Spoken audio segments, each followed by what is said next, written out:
I now give the floor to Mr. Randy Credico. Thank you, Mr. President.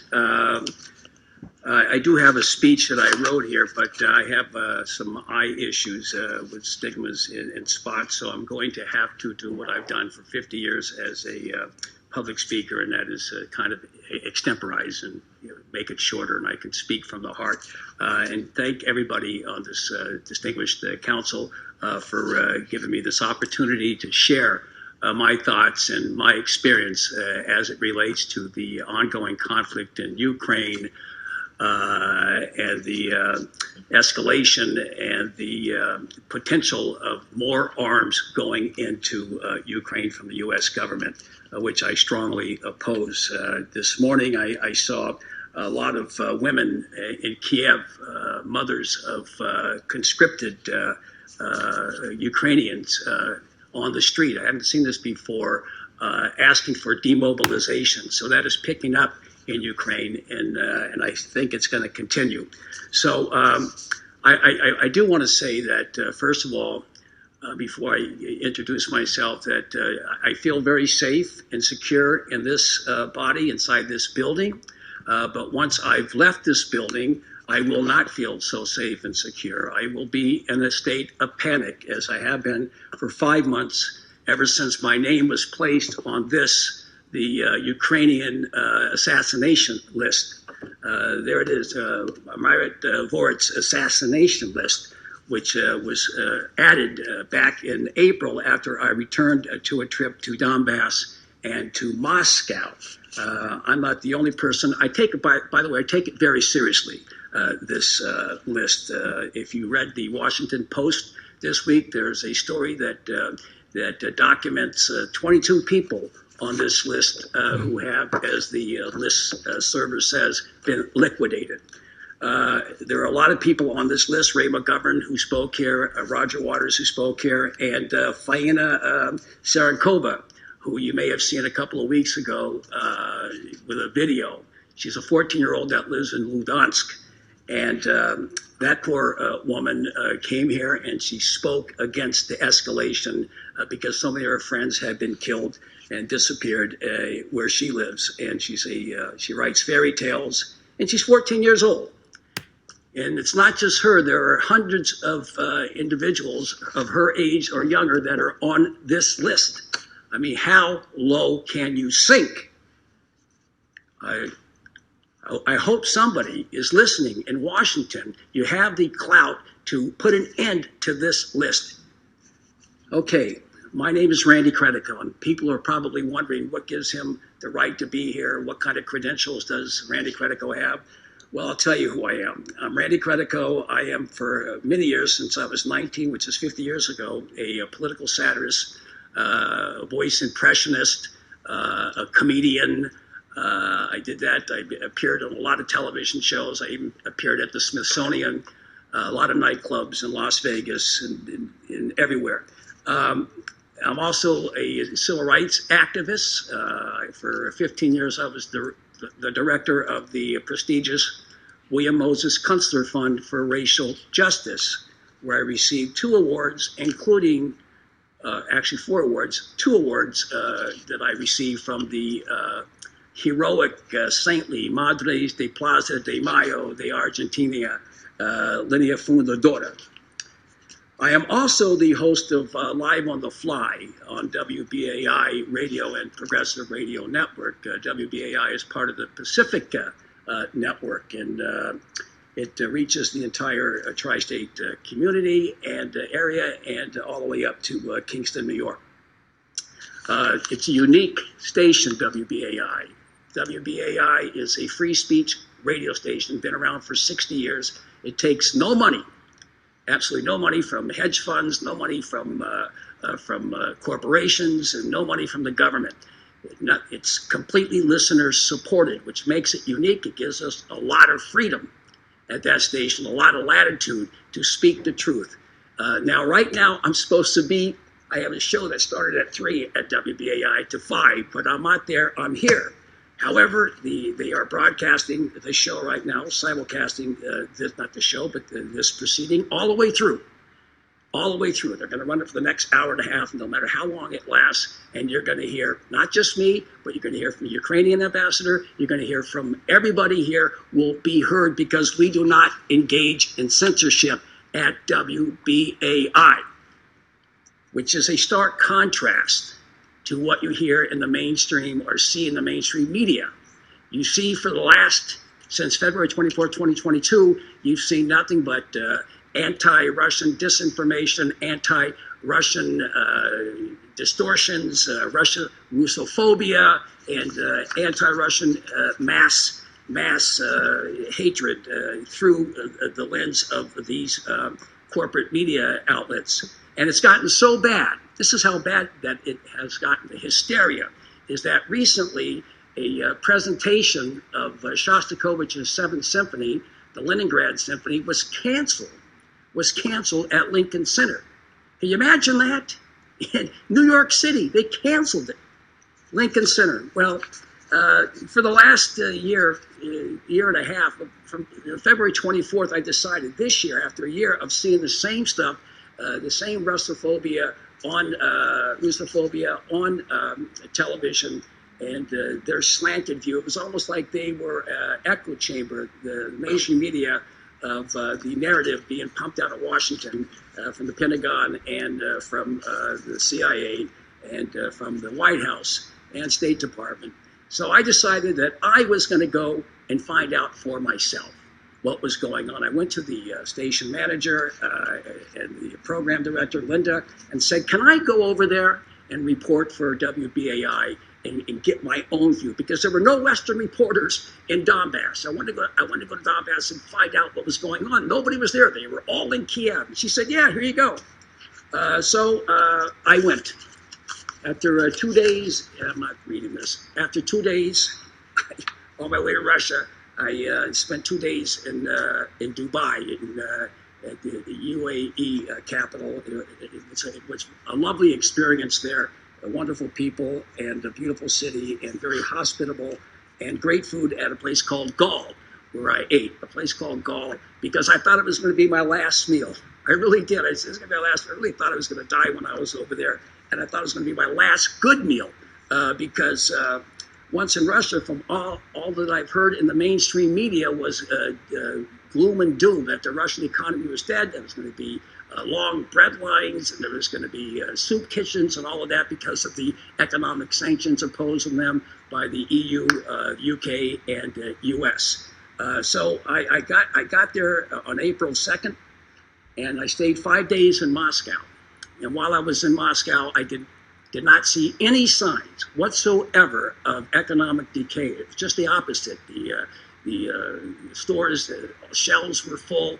The streets, the cars, there were so many cars, so much traffic. It looked like the Long Island Expressway during rush hour.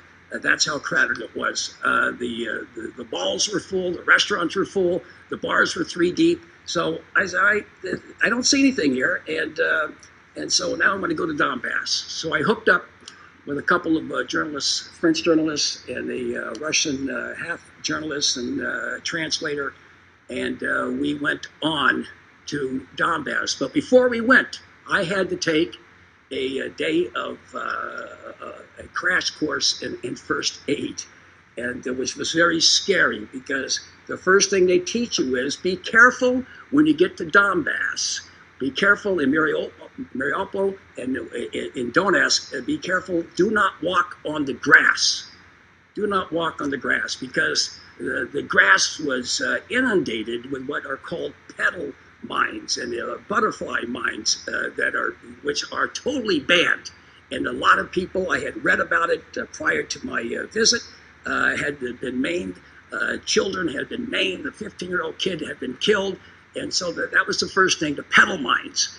And so that got into my head. Do not walk in the grass. Of course, I did walk into the grass when I got over there, because I'm so absent-minded.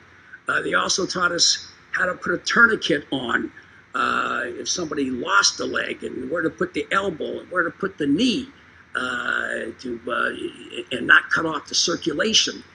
So this was a lot to absorb for me, an awful lot to absorb for me. And then they started talking about red zones and green zones and yellow zones and the difference and all of that. And I got to tell you something. I said, I'm not going. This is too much for me. I'm not going to go. But I told the guys, I'm going. Goodbye, guys. Let's say goodbye. Excuse me, just Yes. a moment, if you might allow me to interrupt you. Council member has raised a point of order. Yeah. Sorry to interrupt. I believe we were asked to this meeting to talk about the inflow of Western weapons to Ukraine. I wonder if we could maybe focus on that rather than this anecdotal stuff. We appreciate the brief. We're a bit limited for time. Thank you. I thank the representative of the United Kingdom. So if you could please, sir, Okay. continue and All right, move to your so, conclusions. Thank you. All right, I will say that I went down to Donbass. I went a train to Rostov and then an armored vehicle to Donetsk and Mariupol. And when I arrived, and this is a point about the point of order here, the point about what I saw when I was down there. First day I was down there in Donetsk, the very first day, what did I see? A university that was shelled with a U.S. Lockheed Martin HIMARS missile. First day I was there, all right? And this happened all week. They hit it. This is their MO. They hit the university, and then EMS personnel show up to attend to the wounded and carry out the dead. And then 20 minutes later, the same place is shelled again to give it maximum damage to the people that were there helping. Now, that was the very first day. The second day I was there was a open air market, similar to what we have. Same HIMARS missiles hit an open air market, just like the one at Union Square down the street over here. That kind of market where women were putting out flowers for the upcoming Easter Sunday in the Russian Orthodox Church. They hit that, and then 20 minutes I was there, I reported on it. I saw the HIMARS missile slam there and slam in the back. I got there a couple hours later, but it was a civilian target that they hit with U.S. missiles, with HIMARS missiles. They did that. And I spoke to the women up front with their flowers, elderly women. A lot of people were killed. And I said, how do you do this? They were putting the flowers back together again. How on earth are you able to do this? And they said, this is our land. I am staying here. You can kill me. And everybody said the same thing. They don't care for us. They're hitting civilian targets to terrorize us and get us out of here, to take our land and take our resources. They don't care about us at all. And this happened the whole time I was there, including my way back to New York City on Easter Sunday. This happened on Easter Sunday, 5:30 in the morning. They did the same thing. Ukrainian forces, 8-9 kilometers away, they shelled a Russian Orthodox church, the biggest one there, at 5:30 in the morning, killing some early worshipers. And then later, they did it again 30 minutes, 40 minutes later, and they killed more people. All right, so that's what we are doing with those HIMARS missiles. All right, that's one of the reasons why I stand up against it, against the acceleration, adding, what do you want, ATACMS to hit these areas. It's bad enough with these HIMARS missiles. They were targeting civilians, and that was it. And I was scared, and they stayed, and then I went to Mariupol. And down there, I saw all the damage done. It looked like Dresden, and I walked down Nicholas Street there, which was totally leveled, including a building that had been bombed by Azov fanatics or Azov militants. They bombed a 200-unit apartment building, and from there I walked through the rubble, and I found this little spot there, this little oasis, this makeshift little cafe run by two teenage women there. One who I got to know by the name of Valerie. And Valerie had relatives that were killed and had friends that were killed during the liberation of Mariupol and prior by the Azov forces that were very brutal throughout that period of time. But they are staying, they are rebuilding, they're not going anywhere. They are not going anywhere. They ended up being at the Azov stall there at the very end. These Azov battalion troops firing missiles willy-nilly into civilian populated areas. Got me going here. Driving there, by the way, I must tell you, driving to Mariupol on both sides, driving 90 miles an hour with this Russian driver in this armored vehicle. It was an armored vehicle. And on both sides, there were these pedal mines. On both sides, they hadn't been defused yet, but they were all over the place. They are definitely targeting civilians in Donbass, and that's what I saw. I saw a lot more while I was there. And then I saw the other day I'm watching President Biden on television, ostensibly there to talk about the attacks in Israel and the genocide that followed, that's taken place in Gaza. That's why he supposedly was there. But he only spent about 30 seconds talking about that and used it as a vehicle to talk about hustling the American people into shelling out more money to send more weapons to Ukraine so they can kill more civilians like what they have done in Donetsk and Mariupol. Use that. He used that, and it was going to create jobs.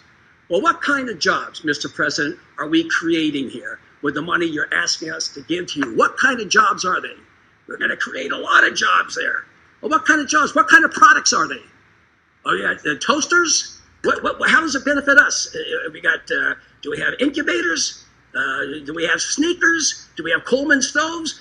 Carrier air conditioners? Television sets? There's no product that benefits the American people there, Mr. President. And I said, how could he use this exploitive tragedy in Gaza to hustle for more weapons for Ukraine? Mr. Credical, sorry to interrupt you. According to my watch, you've been speaking for about 17 minutes. Oh, I should be. Why I'm sorry. So I would kindly ask you to conclude your intervention in 1 minute, please. Okay, I will. Thank you very much. Okay. Well, at any rate, I strongly urge that this come to an end. Stop the March of Folly before the March of Folly ends us. And let me just close with the words by the president of Brazil, President Lula, who said just the other day at the Belt and Road Initiative, he said, look, the U.S. has got to stop promoting war and start talking peace. And he's right, and most of the world agrees with that. And the only way to do that is to end arms shipments to Ukraine. Thank you very much.